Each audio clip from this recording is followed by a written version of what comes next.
Restaurant food costs have been rising, right? And yet, as a restaurateur, you have been able to pass along those rising food costs to your customers in the form of higher prices. But now there's something scary that is happening, and that is pricing elasticity for restaurants has flattened. Customers are no longer so accepting of increases in restaurant pricing because they too are feeling the strain to their purchasing power from rising costs. And right now, there's a real worry for restaurants that margins are about to get severely compressed as food costs threaten to keep going up, just as your ability to increase prices flattens and demand might also be flattening at the same time.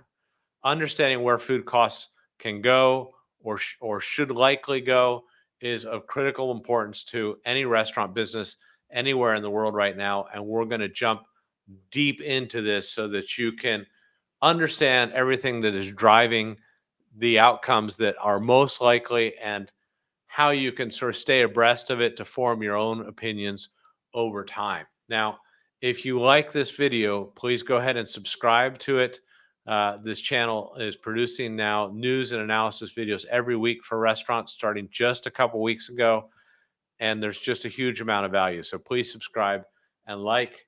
Let's get right into it. So we're going to divide this video into a few different sections. The first is what is the good of restaurant food costs in the coming period of time? Let's talk about it. So, farm product price increases are one type of food cost, right? So we have farm products, poultry, beef, etc., wheat, corn, but then we also have manufactured or processed food costs. And I'm not going to talk about the latter because the trends of the former mimic the trends of the latter. And rather than talk about farm product prices from now on, I'm really just going to talk about food costs because these trends really correlate to that more global idea of food costs. And if you look at this chart in front of you, you're going to see that it starts in 2000 and goes to 2022. And this is data from Fred, which is the economic research arm of the US Federal Reserve, which provides perhaps the most pristine economic data out there because it's what the US relies on for the US Federal Reserve relies on for its own policy decisions. And many analysts around the world also rely on it. And what you're going to see is that from 2000 for the next 20 years until about mid 2020, just as COVID was starting to unfold in full, food costs really only went up by about 46% over 20 years, right? But over the last year to 2 years, okay, food costs have gone up at an alarming rate by about 85%, okay?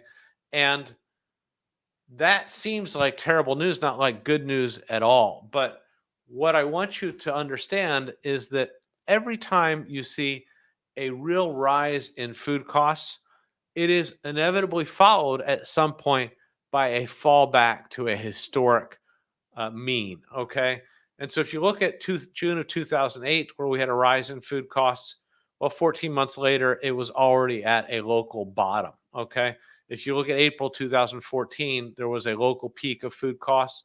Well, by October 2016, 31 months later, there was a local bottom. Okay. And so, one thing that we know we can rely on is that at some point, food costs are going to peak and turn and come back down. Okay. What we don't know is have they peaked yet? Right. And so, if you look at that period right before April 2014, there were a couple previous periods where it looked like food costs had peaked, but they were just short term peaks before a rise continued. Right. And in 2022, as of May, we don't know whether we have peaked or whether there is more range bound in the cost of food to come before we find yet a new higher peak. Okay. And so while there is good news that prices will turn for you in terms of your food costs, we don't know when the peak is. We have to answer that in this presentation. And we don't know how long it will take us to reach a bottom. Will be 14 months, will be 31 months, will be shorter than either or longer than either. We'll talk about that in just a moment. Now let's get to the stinky, okay? Food prices, food costs, I should say, have some longer term trends that we need to understand. So from 1915, this is the same chart now extended back to 1915 to 1973, the growth of food costs was much slower than it has been since 1973. So during that first period, we had some things that would naturally flatten food costs. Okay, we had higher income tax brackets, which meant that there was lower disposable income in general, and it was steadier. We had a gold standard for the U.S. dollar, which can basically pegged the pricing of the dollar in such a way that it wasn't so volatile against global currencies, and that also flattened price increases. And we weren't yet really a fast globalizing world, and that also flattened food prices. Okay. But once we hit 1973, we went off that gold standard. We started to globalize at a much faster rate. And every president then from Reagan on stimulated, along with the cooperation from the Congress, the economy in ways that we weren't stimulating the economy before this period. Okay. And that combination of events, of factors, drove food costs to increase at a much faster rate than previous to 1973. And if you look carefully at the chart, the pricing volatility also went up materially. Okay. And so when looking at the green arrow, we know that prices, the food costs are going to come back down. We don't know, as a matter of fact, whether we're going to move back down to that historical mean that started in 1973, or whether there's going to be another acceleration, right? A third new phase as the world order changes yet again. And we're going to talk about that in just a moment. So the stinky is we are entering a period of greater uncertainty than we have had in the previous more or less 50, 60 years in terms of food costs. Okay. So, what is the awful? The awful is that we now have, through globalization, a very volatile, very fragile set of systems that each one of them impacts separately on food costs. And when many of them are seeing volatility, then food costs can go up to absorbent levels very quickly and then can fall again very quickly, right? So if you look at the bottom left, water, if there are droughts, right, in California, if the Mississippi floods into the farming lands, if there is too much rain in the heartland of America, for example, food costs go up. Energy drives food costs, labor, security, distribution, disease, macro items, and demographics all impact on food costs. And so, taking disease for a moment, not just COVID, but swine flu or avian flu. And many people in the United States, even restaurateurs, don't know that there were 36 million chickens and turkeys killed in the United States in the last year or so because of an avian flu that came from overseas. And so uh, every item in here, there's a different system that impacts on it. And each of those systems has so many variables and so many geographies that are involved in it that the predictability of food costs has uh, has fallen and will probably continue to worsen over time. Okay, and we're going to get into that in just a moment. And so, what are my beliefs taking into account all these inputs? Well, first, I have some short term beliefs that are largely based on data provided by the USDA, and I want to look at that for a moment. If we look at this table on the left, you'll see that I have wholesale beef with sort of an oval to the numbers to its right. And what that says is that from February to March of this year, wholesale beef actually fell in price. Okay. And then for the rest of the year, it's projected that it will continue to be stable to falling in price to some extent. But pork went up in price, okay, a little bit March, February to March, and is projected to be stable to slightly growing the rest of the year. Poultry went up also month to month and is projected to go up a lot more during the rest of the year. Farm level eggs fell month to month, but is projected to go up slightly. And then you get to these bottom three: wholesale fats and oil, large cost increases coming. Farm vegetables and fruits, large increases to coming. Wheat and wheat flour, large increases to come. And the point here is that even within individual food items, based on things like disease or things like weather or distribution or what is happening in other parts of the world, such as wheat shortages globally caused by the war in Russia and Ukraine, can have an impact on individual items, but not necessarily affect the other items so much. And so, not only is there volatility within our food costs overall, but within individual costs, there are individual factors that are driving them up and down, in contrast to one another at the same time. Okay. So this tells us, okay, that looking back at the same chart that we saw a moment ago, that there is a high probability now of a new phase, okay, that given all the inputs that I listed a moment ago and that we're going to talk about right now, a new phase is evolving that is going to impact on food costs for years to come. Okay, so I want to talk about these underlined items. Energy is going to continue to be more volatile because of the war in Russia and because Europe is going to try to rid itself of of Russian oil and Russian natural gas.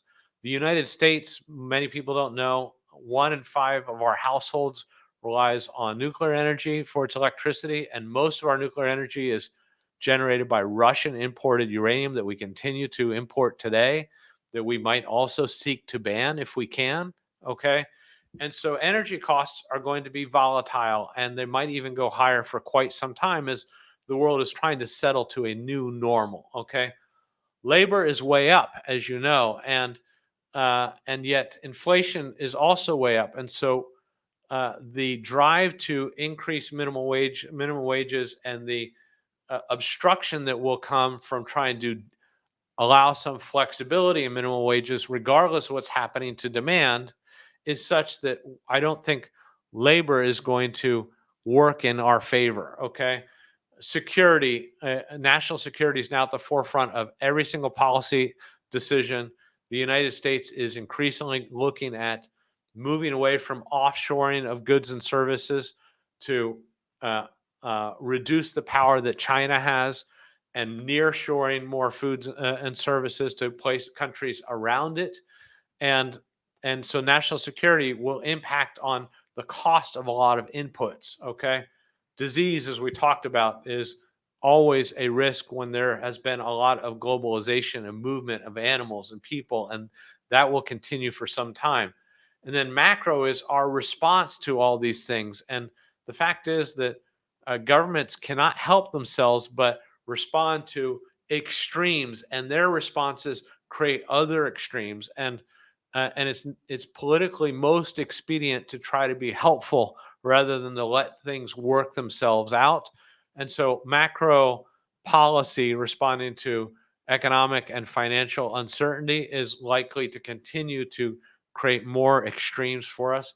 And then finally, demographics are shifting, right? People are moving from cities to towns, from the north to the south. Baby boomers are being lost, and there are huge spenders in restaurants. Millennials and generations younger than them are increasingly focused on takeout and delivery versus dine in. And all these changes in demographics come down to individual regions and can impact on people in different ways. And so these major generational shifts are just now starting to play out. Okay. And this is why I see major shifts impacting on the price volatility and the price growth over time, because the more volatility it is, the rule of economics and markets is the higher the pricing will rise over time, because pricing has to adjust to high volatility to also help producers protect their margins. Okay. So, based on all this, how do restaurants survive and even thrive in more volatile times, right? And there are three things I want you to understand. One is you have to continue to try to grow and scale, right? Restaurant groups that are larger inevitably have many more tools to mitigate risks of all types than those that are small independent businesses. Okay. And this means you need to continue to grow your single unit, meaning your same store or stores, as well as to add more stores over time, because as long as you can do that in a smart way, you are going to have a lot more tools to deal, financial and otherwise, to deal with food costs and other risks that come out in a more volatile period. Okay, simplify and diversify. What do I mean by that? And that is that um, you can mitigate food costs by reducing the number of things that you focus on your menu, right? And we've of course seen that in fast food and fast casual, and you start to see hybrids of that even in casual restaurants where they're now reducing their menu to simplify and reduce risk. But you need to diversify at the same time. In other words, the rise of more product platforms where you'll see companies that offer many burritos, right, or many tacos or many different types of hamburgers, allows them to adjust their ingredients within a tighter range on the fly. Okay. And it's that combination of simplifying menus and making sure that you have enough diversity within that simplified menu to play within changes to food costs that will provide you the most resilience. Okay. And finally, you really need to differentiate around solutions, right? And so restaurant tours and restaurant companies are often product focused, right? But customers are need focused, right? I'm looking for the best place to go out with my buddies to watch a game, Buffalo Wild Wing. I'm looking for the best place to go out with my wife for a romantic dinner, not Buffalo Wild Wing, right? We are looking for solutions to our needs, and restaurants that are solution led, understanding the needs of their target markets, are going to find ways to improve their solutions over time and serve customers better and better. And those that are just product focused lose ways of improving compared to everybody else. Okay, and they lose finding an innovation path, and that makes it more difficult to grow and scale. Okay, so if you want to learn more about all this stuff, I do recommend you go to my site. You can read about Restaurant Strong there and watch the video. You'll find links to that below because I spend a lot of time talking about growth and scale as sort of the core solution to not just improving lives, but building more resilient businesses. And I can't express again how that is really the bottom line of surviving and thriving long term, because you don't just need to grow for growth's sake, but you need to grow to mitigate risks. Okay.